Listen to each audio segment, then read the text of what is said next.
off, what you need to do is just go ahead and go to your creations.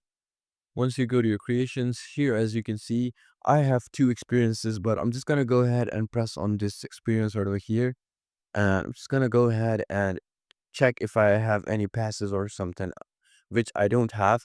If I go ahead and press on this here, as you can see, it will bring up this area over here, which is called overview. You just gotta go ahead and scroll down a bit until you see the option of passes. Press on it, and I do have a testing pass, but I'm just gonna create a new one just to show you how it looks. Go ahead and press on create a pass, and then right over here you will name the pass. Now I'm just gonna name it Game Pass, and then you can give it a description as well, and then press create pass.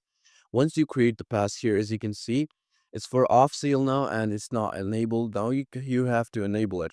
How do you enable it? Just press on these three dots and then open a new tab. Here, as you can see, then you just gotta go ahead and press on sales.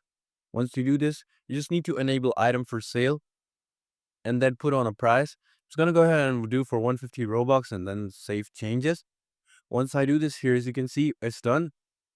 Now, in order to confirm that your Game Pass shows, you need to go ahead and open up your Roblox Studio just like this, and you'll be in home. Just go ahead and press on experience and select the experience that you created your pass in. Press on these three dots and then open place page.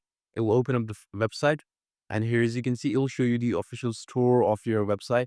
If you press on store, here, as you can see, I have two passes, and this one being the Game Pass. And yeah, you can pretty much use it and people can buy it.